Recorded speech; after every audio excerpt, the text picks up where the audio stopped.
Hello everyone, and welcome to part 1 of our John Bradfield series. I'm Mike, and this is Sydney History. The City Circle was a transportation plan ahead of its time, and the brainchild of transport visionary John Job Crew Bradfield, who later became known as the father of modern Sydney. Every day, tens of thousands of Sydneysiders benefit from his transport legacy as they're shuttled by rail beneath the city streets. Whilst working for the New South Wales Department of Public Works in 1915, Bradfield submitted an ambitious and far-sighted plan based on observations of other large cities around the world like London, New York and Paris while he was on tour in 1914. His plan incorporated 3 parts: the electrification of Sydney's suburban railways, an underground city circle line and the Sydney Harbour Bridge.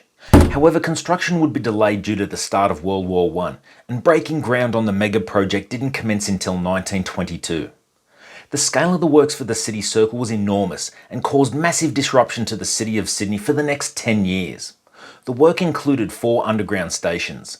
Museum and St James on the east side would be built with single levels, and Town Hall and Wynyard on the west side would have 6 platforms spread over 2 levels. At the southern end, a new electric station at Central was also built, along with an elevated station facing Circular Quay at the opposite end on the harbour. The eastern spur line would cover a distance of 1.75 kilometres, including 250 metres of tunnels under Macquarie Street, which were provisioned for a future eastern suburbs line that would never be built according to Bradfield's original plan.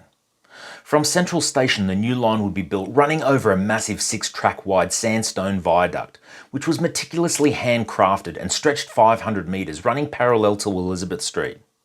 The tunnel portals for the eastern spur line are covered by a building surrounded by Campbell, Goulburn, Elizabeth and Castlereagh streets, which is 122 metres long by 38 metres wide.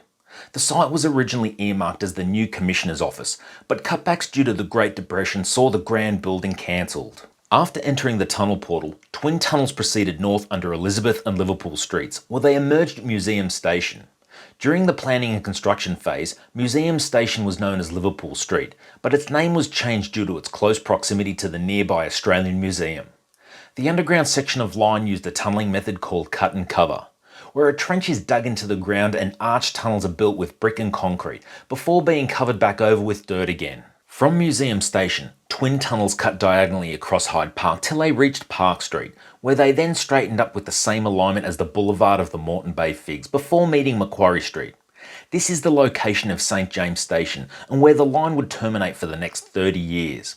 St James Station was built with future capacity in mind, with its centre double track meant for the Eastern Suburbs Loop Line, which was proposed to run through Hyde Park and then up Oxford Street. As fate would have it, the inner tracks and tunnel would never be used as planned. They were filled in to make a larger concourse between the 2 island platforms in the 1990s. By the 9th of December 1926, the line would be ready, and St James, Museum and Central stations would open. Remarkably, this would be a full year before the largest city in the world today, Tokyo, would open its own underground service. Only the workers at the stations were there to cheer the first train in. The passengers on board included the Chief Commissioner for Railways and John Bradfield himself. The first passenger train ran on Monday the 20th of December, with a 4:56 a.m. service starting from St James to Mortdale. As with the trial, there was little fanfare. Only 60 passengers got on the train that morning at St James, and none at all from Museum. However, there were a few that did understand the significance of this historic moment, with a number of passengers buying 2 tickets, one to use and one as a souvenir. With the Eastern Spur line now open, work intensified on the more technically challenging western section, with the majority requiring deep tunnelling under city buildings. This section included Town Hall and Wynyard stations, which were built to coincide with the opening of the Sydney Harbour Bridge in 1932. Work on the stations began in late 1925, with excavations at Wynyard Park making the city look like a quarry. The site for Town Hall Station was enclosed by a fence.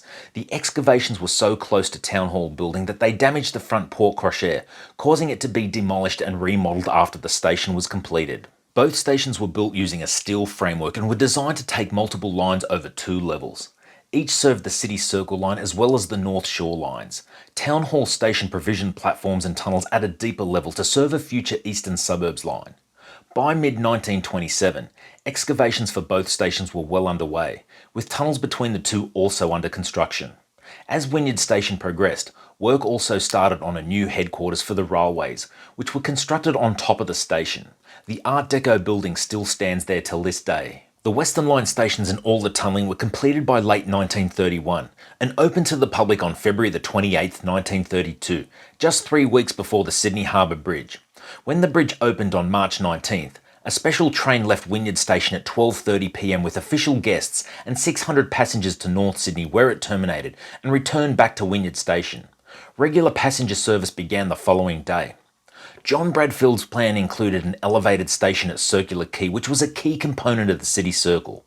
But as fate would have it, cost blowouts and the outbreak of World War II meant that the completion of his vision was delayed, and unfortunately he would never live to see the city circle completed within his own lifetime. The project was picked up again after the war, and planning was finalised in 1948 for the missing waterfront link.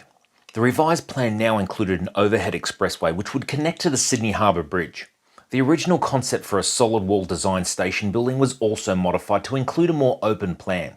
It would allow views of the harbour through the ground and track levels. Work recommenced on the viaduct to carry the tracks and roadway in 1951. Circular Quay Station was finally opened on the 20th of January 1956, with regular passenger service operating on the City Loop 2 days later.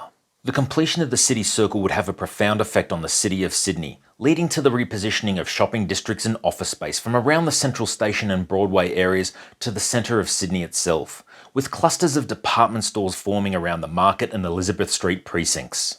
There you have it, everybody. That was John Bradfield's City Circle, a plan that defined a city. Do you think the disused tunnels and platforms at St James Station were a wasted gift?